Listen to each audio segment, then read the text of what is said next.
ng reputasyon ko, ha? Kaya ba ang ibig sabihin ni Wanwan, totohanin na natin ang pagpapanggap? Sino namang may gustong totohanin yon kasama mo?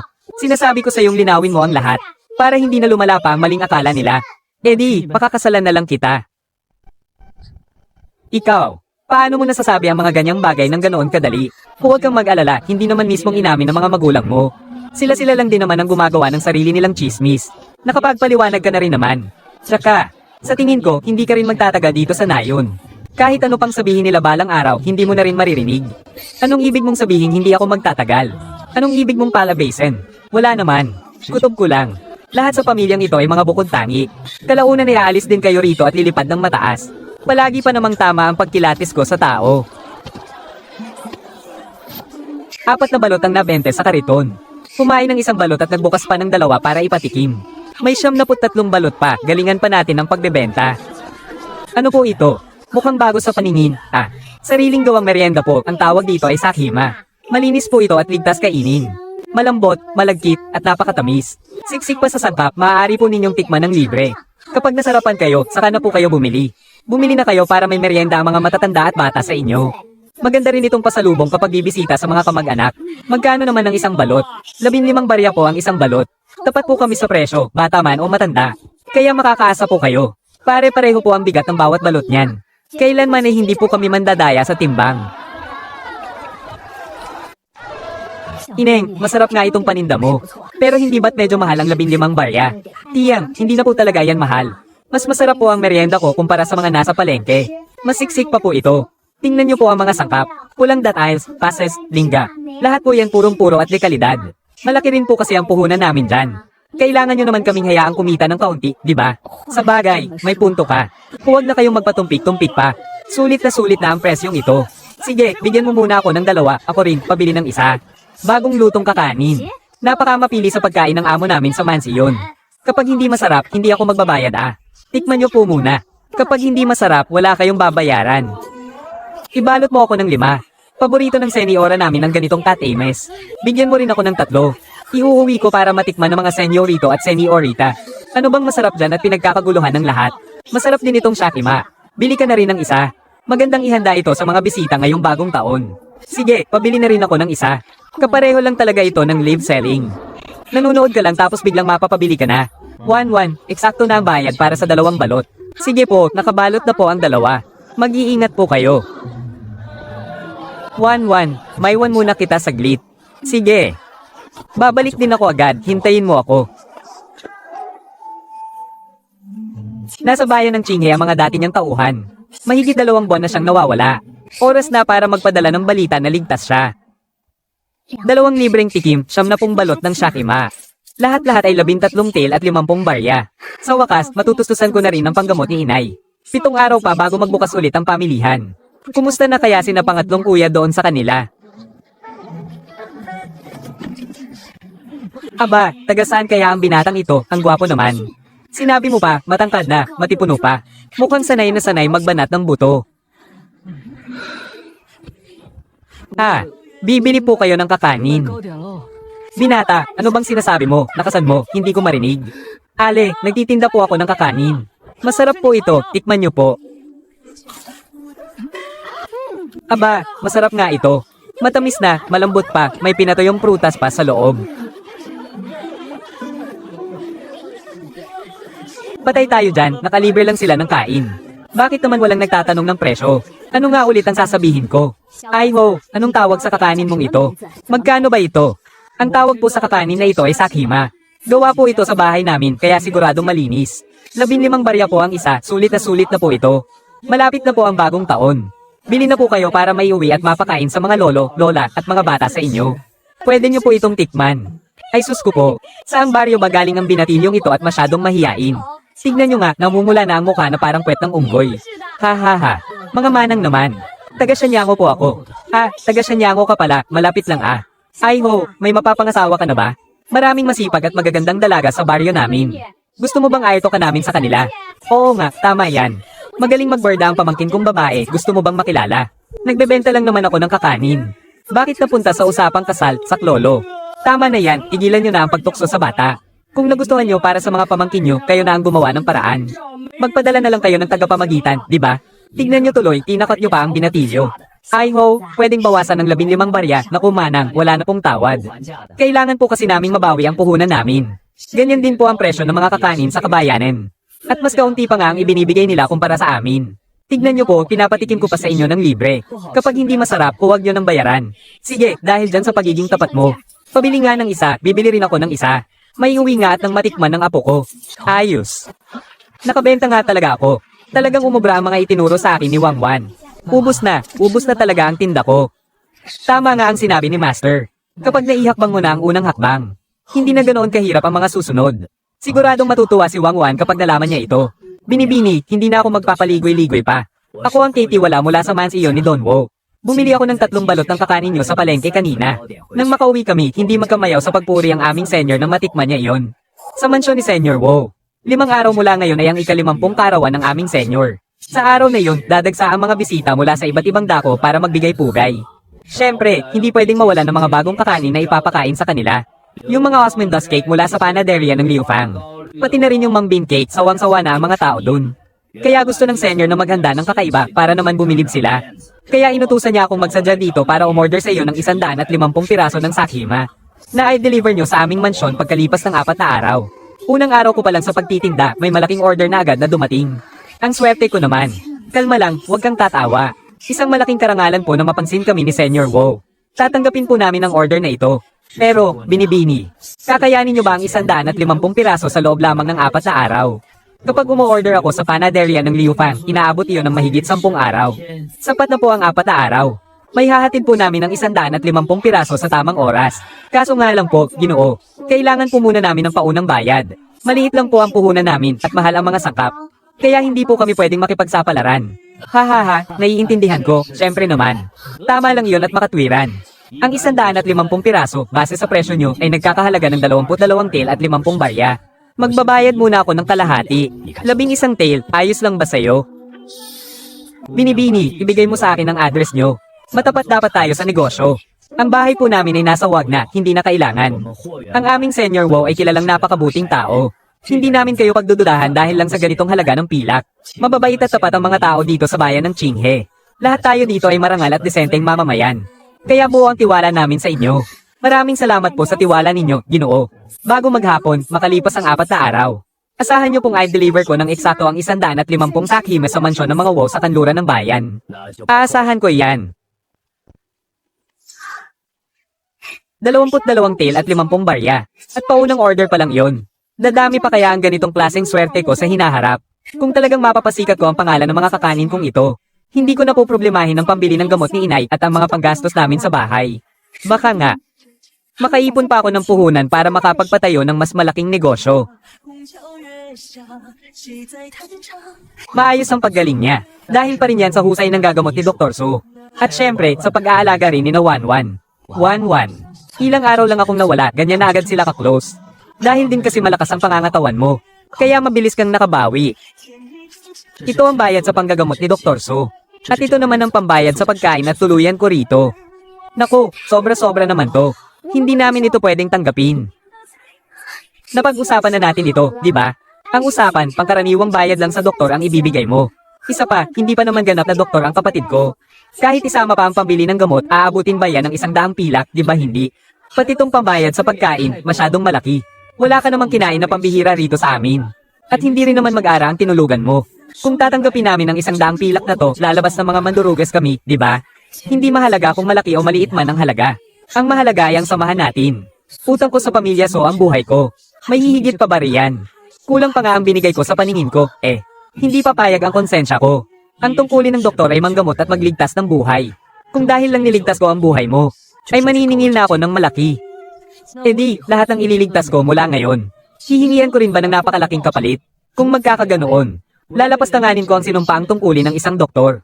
Kapag nagkasakit ang mga mahihirap, hihintayin na lang ba nilang mamatay sila dahil wala silang pambayad na pilak? Kayo talagang magkapatid, hindi ko kayo matalo-talo sa salitaan. Sige, kung yan ang gusto ninyo. Pero asahan nyo na ituturing ko na kayong tapat na kaibigan. Mula ngayon, anumang problema ng pamilya so, ay ituturing ko na rin sarili kong problema.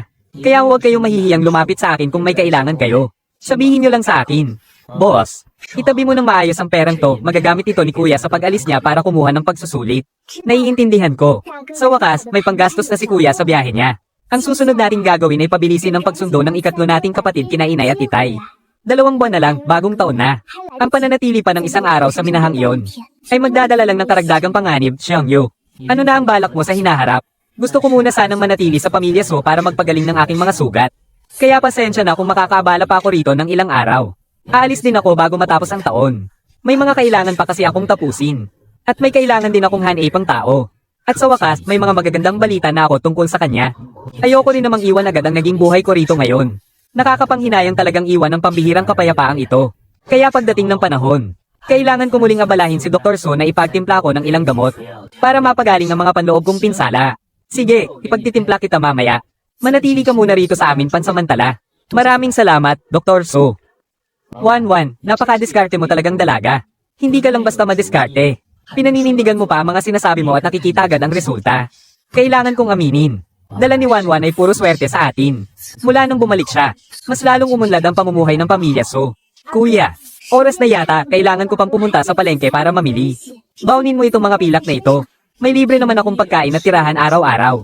Hindi ko na kailangan ng salapi. Magdala ka pa rin ng pera para sigurado. Baka sakaling may kailanganin kang bilhin bigla. Uuwi rin naman ako pagkalipas ng ilang araw. Isa pa, nakuha ko na rin ang sahod ko nitong buwan.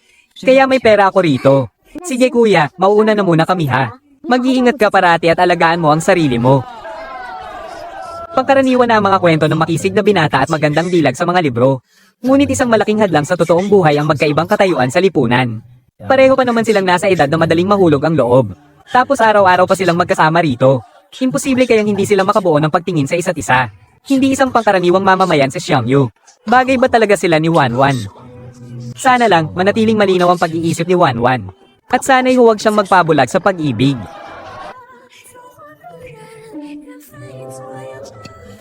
Ang galing mo namang pumili, Binibini. Yung maskarang yan, may nagpasadya niya noon. May peklat daw kasi siya sa mukha at gusto niyang takpan. Kaya lang, nang matapos na, hindi naman binalikan. Ilang taon na yang nakatambak dito, wala man lang nagtatanong. Kung gusto mo, 10 barya na lang, sayo na. Ano sa tingin mo rito? Hamak na mas maayos yan kaysa sa ginawa ko. Kung gusto mong bilhin, edi bilhin mo. Ikaw naman ang magsusuot niyan at hindi ako. Siyempre, kailangan kong hingin ang opinyon mo. Kaya nga, gusto mo ba o hindi? Oo naman, bakit hindi? Hindi na ito ang unang beses na may nagbigay sa akin ng regalo na isang babae. Yung mga nauna, sobrang mamahalin at walang katumbas. Pero hindi man lang natinag ang puso ko. Pero ngayong nakatanggap ako ng regalo mula sa kanya. Kahit 10 barya lang ang halaga ng lumang maskarang to. Sobra pa rin akong napasaya nito. Baka nga nasa nagbigay yan at hindi sa halaga. Ikaw na nga ang magsuot sa sarili mo. Hindi na kita tutulungang isuot yan ha.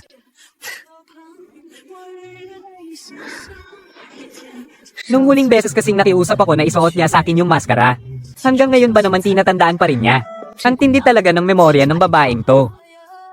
Wan, ito na yung kinita natin ngayon sa pagbebenta ng kakanin. Higit 8 pirasong pilak, ito ring sa akin, higit 8 pirasong pilak. 4 na baryo yung inikat namin parang mababali na yung mga binti ko. Pero simut lahat, ubos ang benta. Biruin mo, unang subok pa lang ni pangatlong kuya na ubos na agad. Ang galing ah. Nako, hindi naman. Mababait lang talaga ang mga kon-ayon natin at napakasuporta nila. Wala naman talaga akong ginawang kakaiba. At syempre, ang sarap kasi talaga nitong kakanin na ginawa ni Wan. Napakapagkumbaba mo naman, pangatlong kuya. 1,500,000, grabe. Ang lulupit niya talaga. Dahil dito, yung pangarap nating makalis sa bulok na kainang yun, ay mas malapit na nating maabot. Kuyang pang-4, kuyang pang-5. Bukas, ituloy nyo lang ang paglalako sa ibang mga baryo. Para naman sa'yo, pangatlong kuya, pahinga ka muna ng ilang araw. Bakit? Anong problema, pangatlong kuya? Gusto ko sanang pumunta ka sa may minahan para sunduin at pauwiin na sina ama at ina. Ngayong may maganda na tayong pinagkakakitaan, hindi na nila kailangang maghirap pa. Hindi na nila kailangang magtrabaho ng mabigat sa labas. Gusto ko na silang umuwi para makapagpahinga. Wan, bakit bigla mo na lang naisip to? Sa tingin ko, kaya na nating bigyan sina Inay at Itay ng maginhawang buhay ngayon. Tama ka. Bukas na bukas din, aalis ako ng maaga para sunduin sina Inay at Itay. Ilang buwan pa lang nakakabalik si Wan. At wala pa siyang masyadong pinagsamahan ni Inay at Itay. Pero naisip niya ang ganitong bagay. Tayong mga tunay na anak nila. Hindi man lang sumagi sa isip natin yan. Nagpapakahirap sina Inay at Itay sa labas. Nakakahiya tayo. Hindi ko pwedeng sabihin sa kanila ang totoong dahilan. Kung sasabihin kong may masamang mangyayari kay Itay sa minahan, wala naman akong ebidensya, baka isipin lang nilang nasisiraan ako ng bait. Medyo nagpa-plastic man ako. Wala naman talaga akong amor kina Suko at Sumo. Inaamin kong umaarte lang ako sa bahaging ito. Pero basta maiuwi ko sila, ayos lang kahit na ano. Bukas, ibebenta ni Nasuyo ang mga ito. Kaya kailangan nating tapusin to ngayong gabi. Oo, 60 piraso. Paghahatian nating dalawa, kaya 30 piraso bawat isa. Base sa balitang inuwi nila kanina. Kapag mas maliblib ang baryo, mas naghahanap sila ng ganitong merienda. Siguradong mauubos natin ito. Wala naman sana siyang pakialam sa mga magulang ng orihinal niyang katawan. Pero siya pa tong pinakaatet na sunduin sila pabalik. Pwede naman siyang magtamad-tamaran at ipagpabukas na lang ang trabaho. Pero pinilit pa rin niyang tapusin ng buong gabi. So, anong klaseng tao ka ba talaga? Ang taas na ng araw. Ang tagal ko ring hindi nakabangon ng ganito Katenggali.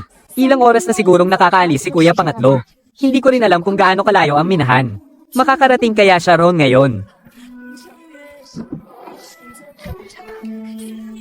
Umalis din sina Kuya Pang-4 at Kuya Pang-5 para magtinda. Wala rin dito si Jiang Yu. Saan naman kaya nagpunta ang lalaking yun ng ganito kaaga? Sa bagay, may sarili siyang mga lakad. Hindi ko na dapat pang pakialaman. Hindi naman talaga siya nabibilang sa lugar na to. Ayan na naman yung pinsan ng pamilya So. Araw-araw na lang nakasuot ng ganyang maskara. Hindi man lang natin alam kung anong nakakahiyang bagay ang tinatago niya sa mukha niya. Hinaan mo nga ang boses mo. Sabi nila, niligtas daw siya ni Dr. So galing sa labas. Malala ang mga sugat niya. Hay, ano sa tingin mo? Laging nakamaskara yung taong yon. Guwapo kaya siya o pangit? Sino bang nakakaalam? Napaka-misteryoso niya. Baka nga may kung anong peklat sa mukha yun.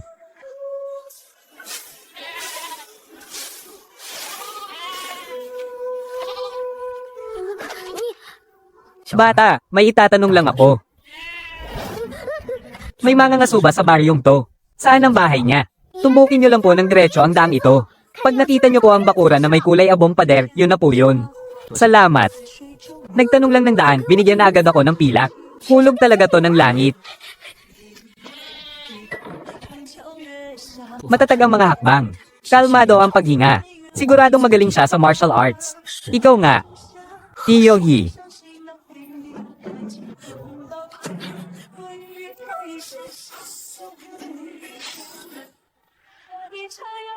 Sinong nandyan? Sabihin mo ang pangalan mo. Ako si Jiang Yu, mula sa Pengai Villa. Tiyohi, matagal na tayong hindi nagkita. Pinahirapan mo akong hanapin ka. Paano mo nahanap ang lugar na to? Mahabang kwento. Pero bago ang lahat, Tiyohi, hahayaan nyo na lang ba akong tumayo sa gitna ng liblib na bundok na to? Para lang magkumustahan tayo. Sumunod ka sa akin.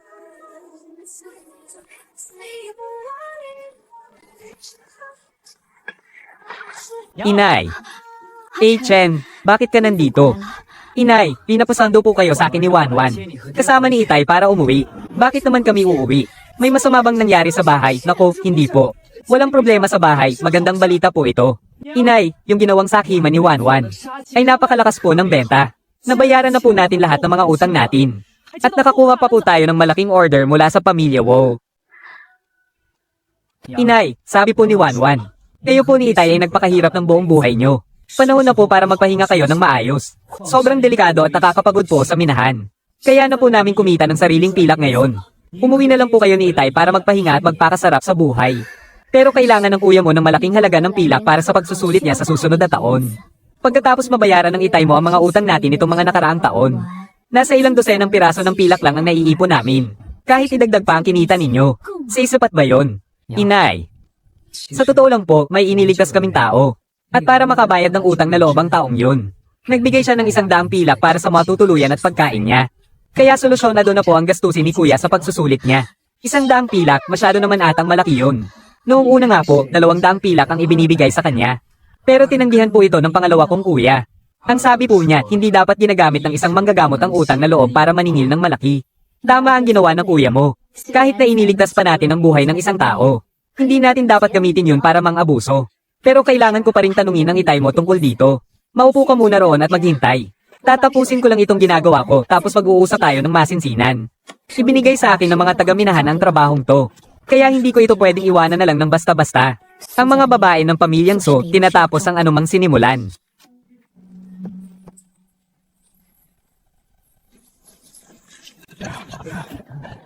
Totoo bang ganyan ang sinabi ni Wanwan? Oo. Ang sabi niya, umuwi na raw tayo para magpahinga at magpakasarap sa buhay. Mahirap tanggapin na ang anak na pinalaki natin ng mahigit 10 taon ay hindi pala natin kadugo. Kahit sino yata, hindi yun matatanggap ng ganoon kabiles. Simula nang umalis tayo, hindi na natin siya kinamusta o inesikaso. Hindi man lang natin nagampanan ang obligasyon natin bilang mga magulang niya. Pero hindi man lang siya nagtanim ng galit sa atin. Nag-aalala pa rin siya sa atin. Napakabuti rin niya sa mga kuya niya. Binubuhos niya ang lahat-lahat para sa pamilyang ito. Wala na tayong masasabi pa sa kabutihan niya. Kung ganoon ang sinasabi mo, hindi na nga natin kailangang magpatuloy sa pagtatrabaho sa minahan. Pero hindi naman tama na umalis na lang tayo ng basta-basta. May 10 araw pa bago matapos ang buwan na ito. Kakausapin natin ang Katie wala. At sasabihing tatapusin na lang natin ang buwang ito, tama. Mabuti ang naging pakikitungo sa atin ng Katie wala nitong mga nakaraang taon. Kaya dapat bigyan natin sila ng sapat na oras bago tayo tuluyang umalis. May punto ka dyan. Kung ganoon, tatapusin lang namin ang itay mo ang buwang ito tapos uuwi na kami. Uuwi na muna ako ngayon para sabihin kay Wanwan. At Chen, wala sa bahay ang panganay at pangalawa mong kuya. Ikaw ngayon ang tumatayong panganay sa pamilya. Alagaan mong mabuti si Wanwan, huwag mong iasa sa kanya ang lahat ng gawaing bahay. Bilang isang kuya, kailangan mong matutong pamasa ng responsibilidad. Opo, tatay, tatandaan ko po. Pamayat ang batang ito. Magmimina pa ako ng 10 araw tapos uuwi na. Uuwi para makita ang anak kong babae. Saan ka ba galing? Naglakad-lakad lang dyan sa tabi-tabi. Wala naman akong ginawa. Pinuntahan mo si mga ngaso dyan, ano? Kahapon ng umaga ay sinadya talaga niyang magtanong-tanong tungkol sa mga ngaso. Alam ko nang mangyayari ito ngayon. Ang dalawang ito nung nasa Pengayo. Vilya, ano nga ulit ang relasyon nila? Magkababata silang disipulo at junior sa martial arts. Hayaan na nga, wala naman akong pakialam doon. Malamig na ang panahon, mas mabuting patuyuin mo yung buhok mo. Baka kapasipunin at magkasakit. Medyo malamig nga. Magpapaningas muna ako ng apoy para makapagluto na rin ng tanghalian. Ano bang gusto mong kainin ngayon? Kahit ano na lang. Hindi pa naman ako masyadong gutom. E di noodles na lang. Oo nga pala, Wanwan, ang tagal ko nang hindi nagsasanay kaya medyo kinalawang na ako. Pwede mo na bang ibalik sa akin ang espada? Hindi ba't hawak mo na? Kung ganoon, makikigamit muna ako ng bakuran ninyo ah. Puro kasi peke ang napapanood kong laban sa mga teleserye. Ngayon lang talaga ako nakakita ng totoong taong nagwawasiwas ng espada. Ang ganda at ang pino ng galaw niya sa paghawak ng espada. Kung dadalhin ko kaya siya sa kalsada para magtanghal, paniguradong kikita kami ng malaking tip. Sayang nga lang. Ang isang kagalang-galang na tagapagmana ng general ay hindi pwedeng gamitin ng ganoon. Ano na naman kaya ang iniisip niya? Para na siyang nasa langit sa sobrang ganda ng galaw. Buisit, lagi na lang ganito tuwing kaming dalawa lang ang magkasama. Ang hirap naman maging mahirap. Ang sarap naman ng noodles na ito. Ate Jaolua. Magkapatid kayo ah, ano bang pinag-awayan ninyo at kailangan nyo pang magkasakitan? Lalo na't hindi makapagsalita si Jiaoyu. Hindi man lang niya may pagtanggol ang sarili niya. Paano ba niya magagawang galitin yon? Hihintayin kita doon. Kumapit ka sa akin. Umuwi ka na't magpalit ng damit. Baka sipunin ka pa. Kahit na, hindi ko alam kung bakit kayo nag-aaway ng magkapatid. Pero huwag kang matakot, umuwi ka at sabihin ito sa mga magulang mo. Siguradong ipagtatanggol ka nila. Ang reaksyong yan, takot ba siyang umuwi?